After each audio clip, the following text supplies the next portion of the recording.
That. There's the boat that Mia came with Eveline on. Oh, what the... They came on that? Let's go take a look. I'm not going back there. I gotta know what Mia was up to.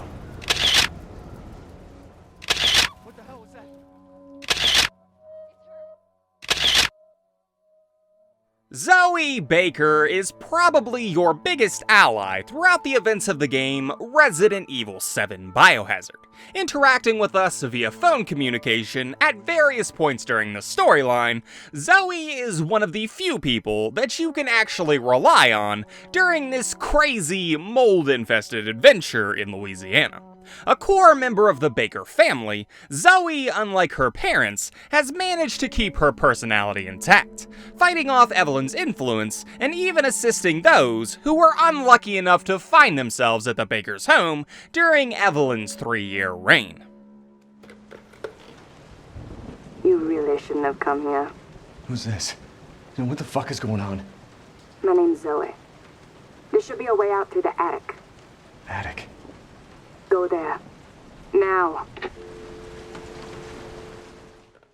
The story of Zoe Baker as we know it begins with her family. While we don't have many details about Zoe's upbringing, we do know that she was born in 1994 to happy parents Jack and Marguerite Baker, who lived in the swamplands of Dulvey, Louisiana. Her early life seemingly being that of any normal child from around the area.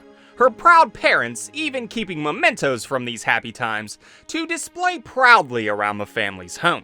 And while she would have sibling conflicts with her older brother Lucas from time to time, Zoe and her family lived peaceful yet quiet lives in the wetlands of Louisiana. That is, until October of 2014, when a hurricane would strike the surrounding communities of Dulvey, causing property damage far and wide, with the Baker's estates being no exception. Following the storm, Jack and his son Lucas would go out to inspect the damages to the property, and while on his investigation, Lucas would find something unbelievable that the storm had washed into the bayous near their estate. Returning home, Lucas told his father of the find, Jack being skeptical but going to have a look the following day, finding the wreckage of a huge tanker that had washed up in the bayou. Investigating the wreckage, Jack found 2 survivors, a woman named Mia Winters and a little child named Eveline. Being the compassionate person that he was, Jack brought the 2 back to his home, figuring that they could rest there for a while until they were strong enough to make it to the hospital. But as the family welcomed these 2 newcomers into their home, it became apparent that they were not what they thought. And as Zoe woke up the little girl to get her into some new clothes, strange things began to happen around the house, and Zoe was stuck in the middle of it all. Lucas? What happened? Are you okay?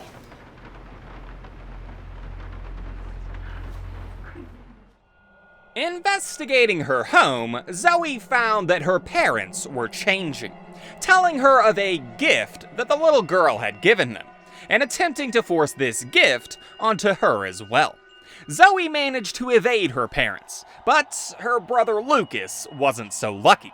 Things in the once happy home slowly drifting into complete chaos as she tried to make sense of the sudden changes. Zoe fled back to her trailer, finding the other survivor that her father had brought back from the tanker. But before she could talk to her, the little girl appeared, knocking Zoe unconscious and completing her infestation of the Baker family. It wouldn't take long before Zoe knew that her family was well and truly gone, replaced with puppets wearing their faces. But she knew the truth, and in so knowing, resisted the influence that Eveline held over the others. However, she was still infected, and so long as she was, she knew that Eveline would never let her leave the estate. So Zoe bided her time, isolating herself from the rest of the family, staying in her trailer in the yard and attempting to find some way to rid herself of this mold that now coursed through her body. Zoe would search the house behind her family's backs, trying to find a way to free herself from this curse, eventually stumbling upon a serum that could be created to rid herself of the mold. Unfortunately, in order to get it, she would have to find some way around her mother, Marguerite, a task which she could never manage to do without getting caught. However, as the Bakers began abducting vagrants and tourists from the Dulvey area at the behest of Eveline, Zoe began to concoct another plan.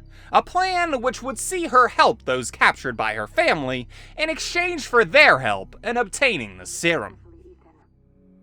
My family and our bodies are contaminated. I can't leave the property unless I get it out. And the same goes for Mia. Is there a way to get it out? We need the serum. It should clear whatever this stuff is out of the body, as long as you're not too far gone.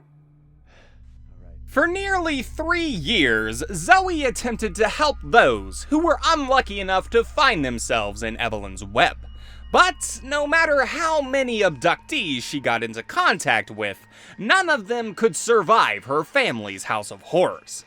However, despite these many setbacks, Zoe continued to call, hoping that one day the person on the other end would finally be the one to go the distance. And in 2017, this savior would finally arrive. Mia's husband, Ethan Winters, had come in search of his missing wife, and as she had before, Zoe got into contact with him soon after his arrival. At first, Zoe wasn't sure what to make of Ethan, as shortly after he'd arrived, things weren't going so well for him.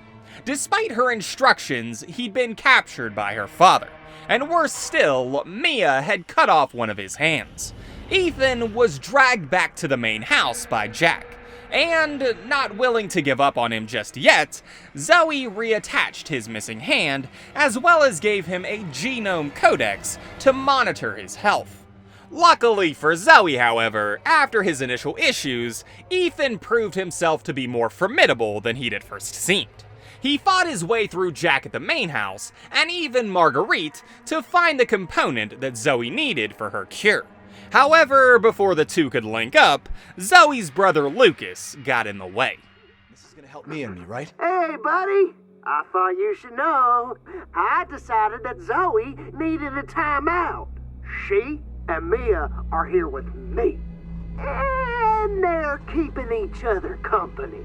Just let them both go! What do you need them for? Nah, that's family business, Ethan, and not your concern, understand?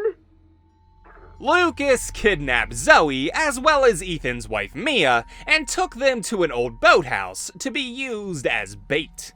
Ethan, of course, followed the trail, defeating the traps laid for him by Lucas and reaching the boathouse where the two women were being held. Freeing Zoe, he gave her the components that she needed to craft 2 vials of the serum to cure Mia and herself from the E-type mold. But before they could be used, a heavily mutated Jack attacked the trio. Jack's overwhelming strength and regenerative abilities became all too apparent during the fight, and in order to defeat him, it became clear that one of the vials would need to be used in order to calcify his body. Unfortunately, using this vial on Jack now meant that a choice had to be made. Zoe had saved Ethan's life, helped him escape this damned house, and retrieve his wife. But he'd come to this place for Mia, and with only 1 vial to cure the ails of one of these women, the choice was all too obvious. Ethan cured his wife Mia, and in so doing destroyed any hopes that Zoe had of finally getting out of this nightmare that she'd been living in for the past 3 years. Understandably angry, Zoe told the married couple to leave her, take the boat at the dock and flee. Ethan yelling back that he'd send help, but Zoe telling him not to bother. She belonged to these swamps, a fact that he'd made all too clear for her in his betrayal. And as the boat rode off into the depths of the bayou, Zoe lost herself in her own mind. All of the hope that she'd clung to for these last 3 years had left with Ethan, and she walked into the wetlands with nothing left to lose, as an angry Eveline attempted to make these swamps her tomb. No! Evie, please!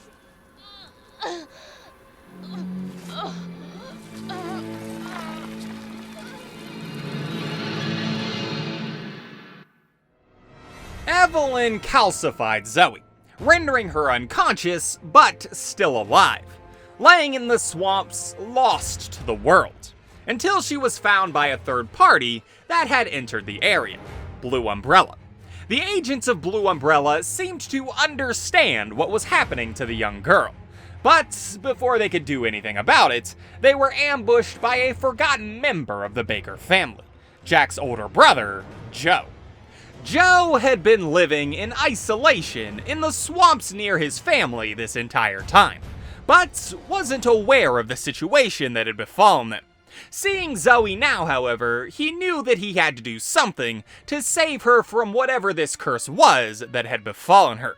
Following the advice of the Blue Umbrella agent that he'd captured, Joe searched the swamps for a cure for Zoe, eventually finding what he was looking for, but was stopped short of administering it when Zoe was taken back to the Baker home by her father Jack, who'd somehow survived his own calcification. Joe followed his younger brother, eventually managing to defeat him and administering this cure, rescuing Zoe from the brink of death. Zoe Baker's life during Eveline's reign over the Baker family estate was one of the most mentally taxing things that a person can endure.